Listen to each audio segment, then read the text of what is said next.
Hello, everybody. I'm going to do a review of a New York Yankees book. It's called 100 Years New York Yankees, the official retrospective. It only goes up to like the 90s Yankees because of when it was bought. It was bought around, I think, the year 2000 as a gift for me. Or was this from my. Oh, this is from my brother in law's mother. She used to work at a store that sold books, like a warehouse. And sadly, my brother-in-law committed suicide. I want to say 8 years ago. I think 8 years ago, or was it? Yeah, about 8 years ago. So anyway, I want to review this book, and if you hear like chatter and noise in the background, it's my parents. They are in the house talking and stuff pretty loudly. Anyway, let me position the camera so you can see the book. Okay, everybody. This is the book right here, and this side of it. It's a pretty thick book. See, it's got all that writing on the side. It's a coffee table book, your typical coffee table book. See, it's right there. Let me see if I can't find the company that makes it. Ballantine Books. It means pretty straightforward, famous company. I'm probably not going to show you the whole book. I'm just going to skim through it. My brother-in-law's name was Andy.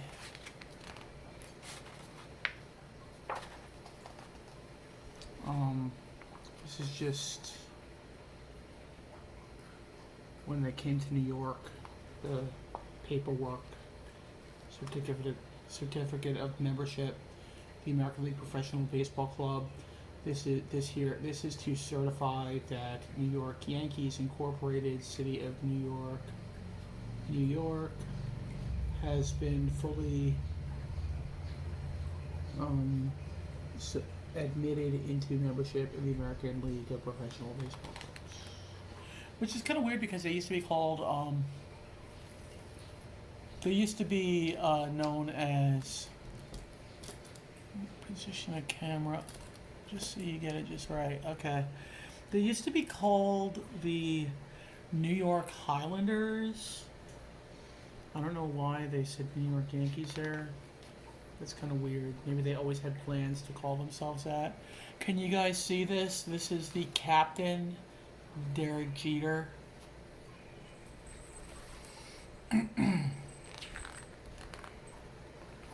That is the Mickey Mantle. There's Mickey Mantle.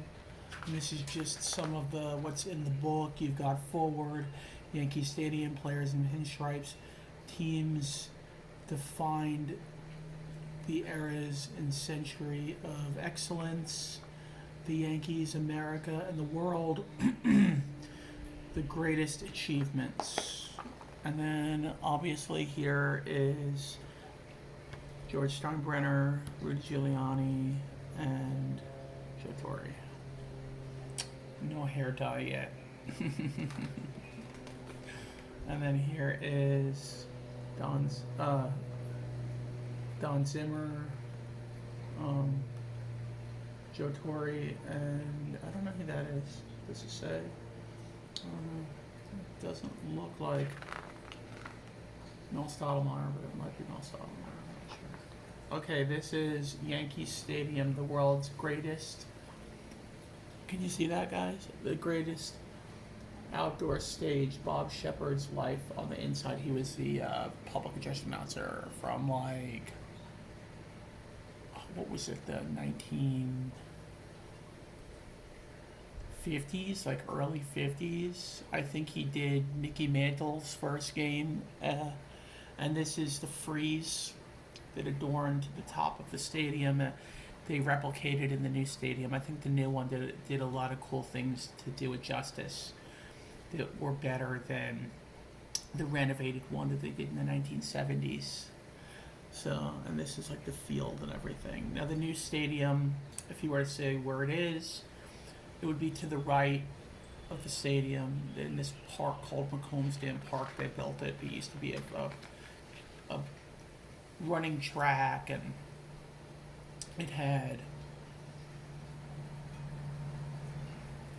all kinds of baseball fields and stuff, softball fields. This is, can you see this, guys? That is an old picture from the old days. Section 23. If anyone's ever sat in Section 23, that's where it used to be, what it used to look like. And this is just a classic view from, it could have been, looks like more modern times. Like maybe 2000s maybe. I think I see a number 22 there. That was Robinson Cano. Now it is Juan Soto. And then this is, back in the day, they had a manual scoreboard. And they had guys back there that would like watch the game and change the scoreboard and stuff. Now they do have one in the new stadium, but I don't know if they use it anymore. I'm not sure. And then this is Derek Jeter. And that's the stadium again. Looks like from the 90s, I think. I think that's from the 90s. I don't know what exact year that was. This is an old picture. I don't know if they give the year anywhere, but it looks like maybe during Babe Ruth era or around that time. And then this is John J. McGraw, manager of the New York Giants. Can you see that, guys? Yeah. And then this is the site where Yankee Stadium used to sit.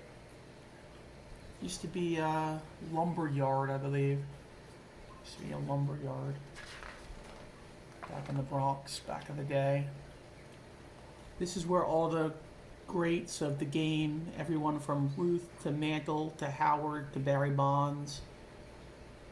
Oh no, is that? No, that's Bobby Bonds. I'm sorry. I think that's who it is. I think it's supposed to be his father, Bobby Bonds, who played for the Yankees, and or no, maybe not, because it also lists Fox, and I think he played for a different team. So I don't know. I think those are just all different players. That, or is it all these guys? Maybe it was all the Yankees. I don't know. Interesting. Just all home runs that were hit in the stadium. So by other players and on other teams and the Yankees as well. This is a tribute to Bob Shepard. Tribute to Bob Shepard. Just the whole thing. There's a whole thing here. I'm not going to read it, but it just talks about, maybe it's something Bob Shepard said or something he said about the stadium. He was kind of a linguist, if you will. He knew how to speak so well. They got a guy now, something Golden? Something Michael Golden, is it? I forget, but he used to be, I think he was the Knicks public address announcer or something. There's a kid, as you can see him, with his World Series Brooklyn Dodgers and New York Yankees. And he's got the hat and everything. And there's some cops there. New York policemen.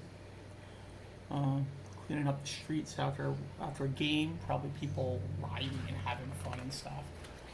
There is David Wells, man. Oh, wow. What a pitcher he was. 98. Really good for us.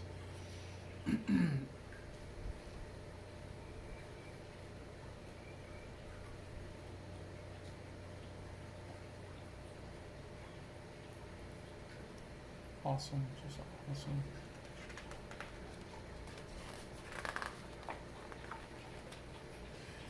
Here's a classic football game between the Colts and the Giants. I believe the Colts won and then lost to the Jets in the Super Bowl. So had the Giants made it, I wonder if they would have beat the Jets in the Super Bowl. It's kind of interesting. And here are all some legendary things that happened. Notre Dame football, World Heavyweight Boxing Champion Joe Louis knocked out Max Schmeling. Rocky Marciano defended World Heavyweight Boxing Championship against Edward Charles. Marciano would defend it title twice at Yankee Stadium. Okay, I'm not gonna read everything, but everything from this dude here to a lot of people played there. I mean, I'd like to see Pearl Jam play in the new place. What do you guys think? Pearl Jam in the new Yankee Stadium in a stadium tour. This is after 9/11. Obviously, it was a dark time for our country and for the world as well. But also New York City, because it's what got hit the most. And this is just all the players and coaches praying in the middle of the field when baseball was shut down for a time to recuperate from what was happening. And then that is then with the FDNY, or is that during a game? I don't know.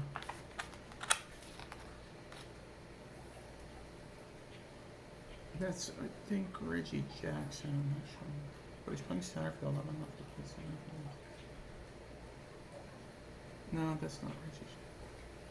I thought it was somebody else. I don't know why there's a crease like in the page here. I did get the book for free, so beggars can't be choosers, I guess. But there is, once inside the grounds, the sweep of the big stand strikes the eye most forcibly. It throws its arms far out to each side, the grandstand ending away over where the bleachers begin. In the center of the vast pile of steel and concrete was a green spread of diamond, and fewer ball fields are greener than that on which the teams played yesterday. It doesn't give who quoted that, who said that, but it's a beautiful quote. I would say the new stadium has that green feel to it too. And then there's another crease in this page. Maybe that's why it was given for free to me.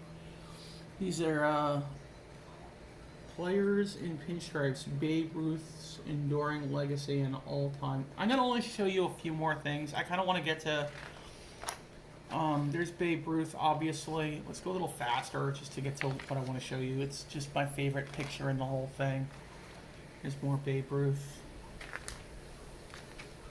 Babe Ruth's hands. That's pretty cool looking hands. A workman's hands. No hands like that in majors anymore. They all put lotion on them and stuff. Get massages before the game and whatnot. There's Babe Ruth there. All players should quit when it starts to feel as if all the bases run uphill. It's a quote, I guess, from Babe Ruth. There's Mickey Mantle. There's number 7. And there is Lou Gehrig. He died of Lou Gehrig's disease, and this is the picture I want to show you, and this is where I'm going to stop, people, because this is just a gorgeous, gorgeous photo that I absolutely love. Just him with his knee on the step, and just I don't know if he knew his fate at that point, that he was going to die of Lou Gehrig's disease. But anyway, everybody, that's going to conclude the book part. Okay, everybody, I hope you liked the video. I know it would be great if I could show you the whole thing. It's a big book. It would take me too long to show you the whole thing, and I get too tired. I have a bad back. Sitting the way I was sitting would not be conducive to showing you the whole thing. Maybe I'll come back and show you more in the future. If you guys would like, I could do a series with this book. And I know the space where I left off, the Lou Gehrig picture where he has his knee on the step. I could keep showing you as much as possible once in a while, and I think that'd be fun. Let's try to do that, guys. You want to do that? Make a comment below if you want to see that more of the book. I would be glad to do that. I think that'd be fun. Okay, everybody. Have Have a great, great Sunday. God bless you all, and may the force be with you. And let's go Yankees. Let's take the rubber match. Be nice. Okay, everybody. Have a great day. Goodbye.